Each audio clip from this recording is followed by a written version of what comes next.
कभी कभी ऐसा लगता है ना कि हम सब अपने ही अंदर अलग अलग मोड पर चल रहे होते हैं। किसी दिन सुबह उठते ही कमाल की एनर्जी होती है, लगता है दुनिया जीत लेंगे। किसी दिन बस शांति से बैठकर कोई अच्छी किताब पढ़ने का मन करता है। और फिर कुछ दिन ऐसे भी होते हैं जब बिस्तर से उठने का भी मन नहीं करता, सब कुछ भारी और बेकार सा लगता है। ऐसा क्यों होता है? ये एक ऐसा सवाल है जो हजारों सालों से पूछा जा रहा है और इसका जवाब वो हमारे आज के विषय के बिल्कुल केंद्र में है।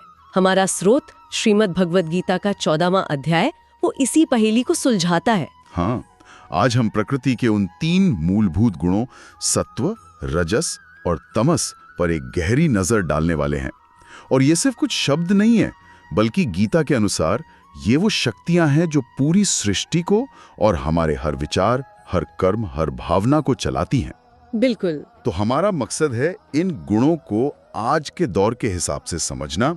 ये क्या हैं, हमारी रोजमर्रा की जिंदगी पर इनका क्या असर होता है, और सबसे बड़ा सवाल, क्या हम इनके गुलाम हैं या इनसे ऊपर उठने का कोई रास्ता भी है? बिल्कुल। आज की बातचीत का लक्ष्य यही है कि इन गहरे दार्शनिक विचारों को इतना सरल बना दिया जाए कि हम सब अपनी जिंदगी में इन्हें पहचान सकें और शायद इनका सही इस्तेमाल भी कर सकें। तो चलिए शुरू करते हैं सबसे बुनियादी सवाल से, जो अर्जुन ने भी पूछा था। अगर आत्मा अविनाशी है, शुद्ध है, तो फिर वो इस भौतिक शरीर के बंधन में फंसती ही क्यों है?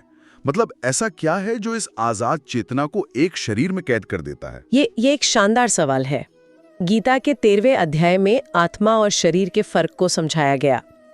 अब 14वें अध्याय में श्री कृष्ण उस शक्ति का खुलासा करते हैं जो इन दोनों को बांधती है। वो कहते हैं कि इसका कारण है प्रकृति के 3 गुण। श्लोक कहता है, सत्वम रजस तमः इति गुणा प्रकृति संभवा निबध्नन्ति महाबाहो देहे देहिनम अव्ययम। अच्छा, इसका सरल सा मतलब है, हे अर्जुन, प्रकृति से पैदा हुए ये 3 गुण सत्व, रजस और तमस ही अविनाशी आत्मा को इस नश्वर शरीर में बांध देते हैं। मतलब ये 3 गुण किसी अदृश्य धारी की तरह हैं जो आत्मा को शरीर से जोड़कर रखते हैं। पर ये हैं क्या? क्या ये सिर्फ मन की अवस्थाएं हैं? यह उससे कहीं ज्यादा गहरा है। ये केवल मन की अवस्थाएं नहीं है, बल्कि ये प्रकृति की मूलभूत शक्तियां हैं। इसे आज की भाषा में समझने की कोशिश करें तो कह सकते हैं कि ये प्रकृति के 3 ऑपरेटिंग सिस्टम है। Operating system? हाँ, जैसे हर कंप्यूटर का एक ओएस होता है जो उसके सारे फंक्शन तय करता है, वैसे ही हर इंसान का मन और शरीर इन 3 में से किसी एक या इनके मिश्रण पर चलता है। स्रोत में एक दिलचस्प तुलना भी की गई है। जैसे आधुनिक विज्ञान कहता है कि हर पदार्थ इलेक्ट्रॉन, प्रोटॉन और न्यूट्रॉन से बना है, वैसे ही गीता ने हजारों साल पहले कहा था कि पूरी भौतिक प्रकृति इन्हीं 3 गुणों के अलग अलग कॉम्बिनेशन से बनी है। ये ऑपरेटिंग सिस्टम वाली बात तो बहुत दिलचस्प है। तो क्या हम एक डिफॉल्ट ओएस के साथ पैदा होते हैं या हम इसे बदल सकते हैं? चलिए पहले इन तीनों ओएस को एक एक करके समझते हैं। सबसे पहले सत्व गुण। नाम से ही लगता है कि ये सबसे अच्छा वाला वर्जन है। हाँ, सत्व को मोड ऑफ गुडनेस या अच्छाई का गुण कहा जाता है। ये शांति, संतुलन, ज्ञान, करुणा और पवित्रता का प्रतीक है। जब किसी व्यक्ति में सत्व गुण बढ़ता है तो उसके जीवन में एक तरह की स्पष्टता और स्थिरता आती है। उसे चीजों को गहराई से समझने की दृष्टि मिलती है। अच्छा। वो कम शोर करता है और ज्यादा सुनता है। उसका मन शांत होता है, जैसे किसी झील का ठहरा हुआ पानी। ये गुण इंसान को आध्यात्मिक और बौद्धिक उन्नति की ओर ले जाता है। आज की दुनिया में जिसे माइंडफुलनेस या फ्लो स्टेट कहते हैं, क्या उसे सत्व गुण से जोड़ा जा सकता है? राइट। मतलब जब आप किसी काम में इतने डूब जाते हैं कि समय का पता ही नहीं चलता और एक गहरी संतुष्टि मिलती है। और अच्छा कनेक्शन है, बिल्कुल जोड़ा जा सकता है। सत्व गुण का मतलब आलस्य या निष्क्रियता नहीं है। इसका मतलब है ऐसा काम करना जो आपकी चेतना के साथ पूरी तरह से जुड़ा हो, बिना किसी बेचैनी या लालच के। ये ज्ञान और सुख से जुड़ा है, लेकिन यहीं एक बहुत बारीक बात छिपी है। गीता कहती है कि सत्व गुण भी एक बंधन है, सुख और ज्ञान का बंधन। एक मिनट, ये थोड़ा अजीब है। अच्छाई का गुण बंधन कैसे हो सकता है? ये तो हमें आजाद करने वाला होना चाहिए। यहीं गीता की गहराई सामने आती है। सत्वगुण लोहे की नहीं बल्कि सोने की जंजीर है। सोने की जंजीर? है तो जंजीर ही। जब किसी को अपने ज्ञानी होने का, अपने शांत स्वभाव का या अपने अच्छे होने का अहंकार हो जाता है तो वो भी एक बंधन बन जाता है। व्यक्ति उस सुख और शांति की अवस्था से इतना जुड़ जाता है कि वो उससे बाहर ही नहीं निकलना चाहता। वो कहता है, देखो मैं कितना सात्विक हूँ, और यही मैं का भाव उसे परम सत्य से दूर रखता है। वाह, मतलब अच्छा होना भी एक जाल हो सकता है। ये वाह। चलिए अब दूसरे ओएस पर आते हैं, रजोगुण। ये तो सत्व से काफी अलग लगता है। बहुत अलग। रजोगुण मोड ऑफ पैशन है। ये इच्छाओं, वासनाओं, महत्वाकांक्षा और लगातार कर्म करने की प्रेरणा से जुड़ा है। ये वो एनर्जी है जो कहती है और करो, और पाओ, रुको मत। यह आपको बहुत सक्रिय और कर्मठ बना सकती है। दुनिया में जितने भी बड़े बड़े साम्राज्य बने हैं, बड़ी कंपनियां खड़ी हुई हैं, वो सब रजोगुण की ही देन है। ये तो आजकल की हसल कल्चर जैसा लग रहा है। हमेशा दौड़ते रहना, अगला टारगेट पूरा करना, कभी संतुष्ट ना होना। बर्नआउट और तनाव शायद इसी का नतीजा है। आपने बिल्कुल सही पकड़ा। रजोगुण का यही स्वभाव है। ये सक्रियता तो देता है, लेकिन साथ में अशांति, असंतोष और अपेक्षाओं का भारी बोझ भी लाता है। मन हमेशा भविष्य की योजनाओं और अतीत के विश्लेषण में उलझा रहता है। शांति कभी नहीं मिलती, क्योंकि हमेशा कुछ और पाने की दौड़ लगी रहती है। और इसका फल है दुख, क्योंकि हर इच्छा पूरी नहीं हो सकती, और जो पूरी होती है वो एक नई इच्छा को जन्म दे देती है। लेकिन एक सवाल है, क्या दुनिया में कुछ भी हासिल करने के लिए रजोगुण जरूरी नहीं है? अगर सब लोग सात्विक हो जाएं, तो क्या दुनिया रुक नहीं जाएगी? ये एक बहुत ही जरूरी सवाल है। देखिए, गीता कर्म के खिलाफ नहीं है, बल्कि कर्म के फल से जुड़ने के खिलाफ है। रजोगुण की समस्या उसकी ऊर्जा में नहीं, बल्कि उस ऊर्जा के पीछे छिपे स्वार्थ और अटैचमेंट में है। जब आप कर्म इसलिए करते हैं ताकि आपको शोहरत, पैसा या ताकत मिले, तो आप रजोगुण के बंधन में हैं।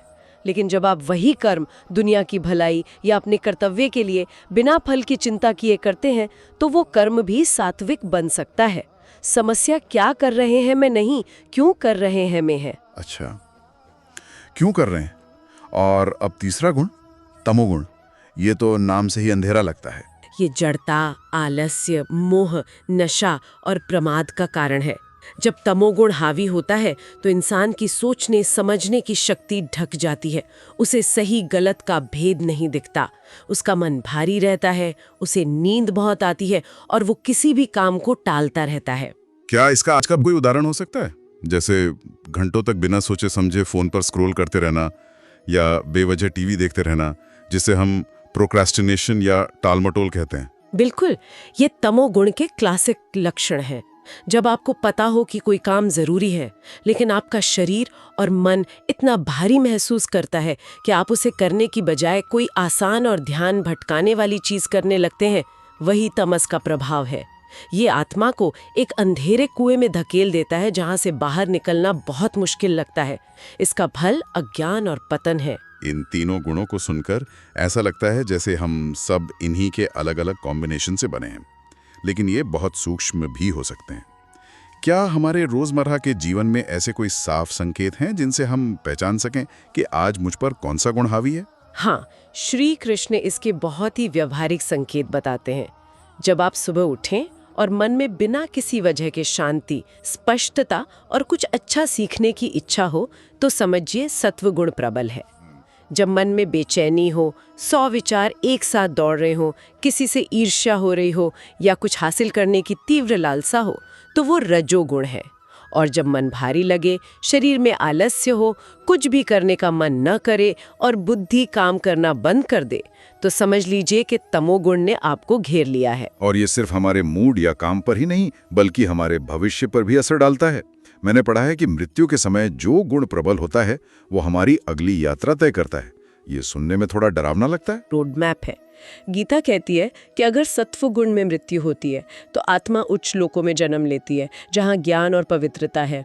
अगर रजोगुण में यानी इच्छाओं और अधूरे कामों के बोझ के साथ मृत्यु होती है तो आत्मा फिर से पृथ्वी पर मनुष्य के रूप में जन्म लेती है, ताकि वो अपने कर्मों का चक्र पूरा कर सके। और अगर तमोगुण में यानी अज्ञान और मोह में डूबे हुए मृत्यु होती है तो आत्मा को अधोगति मिलती है, मतलब वो पशु या अन्य निचली योनियों में जन्म लेती है। ये सुनकर तो लगता है कि हम इन गुणों के हाथ की कठपुतलियां हैं। जो कुछ भी हो रहा है वो बस इन गुणों का खेल है। तो फिर हमारी अपनी इच्छा, हमारा फ्री विल कहाँ है? क्या इनसे बाहर निकलने का, इन धागों को काटने का कोई रास्ता है? बिल्कुल, और यही इस अध्याय का सबसे महत्वपूर्ण हिस्सा है। जब अर्जुन ने यह सब सुना तो उन्होंने भी यही सवाल पूछा कि जो व्यक्ति इन तीनों गुणों से ऊपर उठ जाता है, जिसे गुणातीत कहते हैं, उसके लक्षण क्या होते हैं? वो इस दुनिया में जीता कैसे है? और क्या जवाब मिला? गुणातीत होना कैसा होता है? क्या वो इंसान भावनाओं से रहित हो जाता है? नहीं, भावनाओं से रहित नहीं, बल्कि भावनाओं से अविचलित हो जाता है। श्री कृष्ण कहते हैं कि ऐसा व्यक्ति सुख, दुख, मान, अपमान, लाभ, हानि, सर्दी, गर्मी, इन सब में संभाव रहता है। वो विचलित नहीं होता क्योंकि वो पर्दे के पीछे का खेल समझ जाता है। वो जानता है कि जो कुछ भी हो रहा है वो केवल गुणों का आपसी टकराव है। जब कोई उसकी तारीफ करता है तो वो जानता है कि ये गुणों का खेल है। जब कोई उसका अपमान करता है तो भी वो जानता है कि ये भी गुणों का ही खेल है। एक मिनट, क्या इसका मतलब यह है कि उसके लिए सोना, पत्थर और मिट्टी एक बराबर हो जाते हैं? ये समझना थोड़ा मुश्किल है। क्या उसे चीजों की कीमत का अंदाजा नहीं रहता? इन चीजों पे निर्भर नहीं करते। उसके लिए सोने का मिलना कोई बहुत बड़ी खुशी की बात नहीं है और मिट्टी का मिलना कोई दुख की बात नहीं है। उसकी खुशी का स्रोत बाहरी दुनिया से कटकर अंदर उसकी अपनी आत्मा में स्थापित हो जाता है। वो आसक्ति और द्वेष से पूरी तरह मुक्त होता है, पर करुणा से भरा होता है। वो दुनिया में रहता है, पर दुनिया उसके अंदर नहीं रहती। ये अवस्था तो सुनने में ही परम शांति वाली लगती है। पर अब सबसे बड़ा सवाल, वहां तक पहुंचे कैसे? इन शक्तिशाली गुणों के बंधन को काटने का प्रैक्टिकल तरीका क्या है? श्री कृष्ण इसका एक ही अचूक और सबसे उत्तम उपाय बताते हैं, अनन्य भक्ति। वो कहते हैं, मां च यो व्यभिचारेण भक्ति योगेण सेवते सगुणान समतित्येतान ब्रह्म भूयाय कल्पते। यानी जो व्यक्ति बिना विचलित हुए पूरी तरह से भक्ति योग में मेरी सेवा करता है, वो इन तीनों गुणों को पार करके ब्रह्म पद को प्राप्त करने के योग्य हो जाता है। भक्ति ही क्यों? ज्ञान या कर्म क्यों नहीं? क्योंकि ज्ञान और कर्म भी इन गुणों से प्रभावित हो सकते हैं। जैसा हमने बात की, ज्ञान का अहंकार सात्विक बंधन है, कर्म का फल राजसिक बंधन है। आप गुणों से लड़ने के लिए जिस अहंकार या इच्छा शक्ति का इस्तेमाल करेंगे, वो खुद भी तो इन्हीं गुणों का हिस्सा है। ये तो ऐसा हुआ जैसे आप खुद को अपने ही बालों से पकड़कर ऊपर उठाने की कोशिश कर रहे हो। भक्ति का मार्ग इसलिए अनोखा है क्योंकि इसमें आप अपनी शक्ति पर नहीं, बल्कि एक ऐसी शक्ति पर भरोसा करते हैं जो इन गुणों से परे है, परमात्मा। जब आप अपनी चेतना को भगवान से जोड़ते हैं तो आप इन तीनों गुणों के दायरे से बाहर निकल जाते हैं। तो जब तक कोई उस परम भक्ति की अवस्था तक ना पहुंचे, उसके लिए रोजमर्रा की जिंदगी में क्या सलाह है? क्या हम इन गुणों को मैनेज कर सकते हैं? बिल्कुल, व्यवहारिक सलाह यही है कि अपने जीवन में सत्व गुण को बढ़ाने का लगातार प्रयास करें और रजस तमस को कम करें। जैसे सात्विक भोजन करें, ताज़ा शाकाहारी हल्का भोजन, अच्छी संगत में रहें जो आपको ऊपर उठाए। ऐसी किताबें पढ़ें और ऐसी बातें सुनें जिनसे ज्ञान और शांति मिले। अपनी दिनचर्या को नियमित रखें और साथ ही राजसिक और तामसिक चीज़ों से बचें, जैसे बहुत ज़्यादा मसालेदार या बासी खाना, आलस्य, नकारात्मक सोच वाले लोग और क्रोध, लालच और वासना को बढ़ाने वाली गतिविधियाँ। धीरे धीरे सत्व को बढ़ाकर आप एक ऐसी मजबूत नींव तैयार करते हैं जिस पर भक्ति का महल खड़ा हो सकता है। तो अगर हम आज की इस पूरी बातचीत को समेटें तो पहला कदम है ये पहचानना कि हमारा जीवन इन 3 ऑपरेटिंग सिस्टम्स सत्व, रजस और तमस से चल रहा है। हमें अपने हर दिन के व्यवहार में इन्हें देखना और समझना है। बिल्कुल। पहचान के बाद दूसरा कदम है होशपूर्वक सत्व गुण को अपने जीवन में बढ़ाना और रजस तमस के प्रभाव को कम करने की कोशिश करना। ये एक साधना है और अंतिम और सबसे ऊंचा लक्ष्य है भक्ति और ज्ञान के रास्ते पर चलकर इन तीनों गुणों से भी परे हो जाना, यानी गुणातीत की अवस्था को पाना, जहां सुख दुख का असर खत्म हो जाता है और परम शांति मिलती है। आपने एकदम सही सार निकाला है। गुणों को समझो, उन्हें साधो और फिर भक्ति के सहारे उनसे भी ऊपर उठ जाओ। लेकिन जाते जाते एक विचार मैं श्रोताओं के लिए छोड़ना चाहूंगी, जो इसी अध्याय से निकलता है। गीता कहती है कि सत्व गुण जो सबसे शुद्ध है वो भी एक बंधन है, सुख और ज्ञान का बंधन। हाँ, ये सोने की जंजीर वाली बात, ये वाकई सोचने पर मजबूर करती है। तो सवाल ये है कि क्या सच्ची मुक्ति का मतलब सिर्फ अपनी बुराइयों और अवगुणों से छुटकारा पाना है, या फिर अपने सद्गुणों, अपनी अच्छाई और अपने ज्ञान से जुड़े अहंकार से भी ऊपर उठना है? इस पर सोचा जा सकता है कि कहीं हम सब अपने अच्छा होने के आरामदायक दायरे में ही तो नहीं फंसे हुए हैं। क्या हम उस सोने की जंजीर को तोड़ने के लिए तैयार हैं?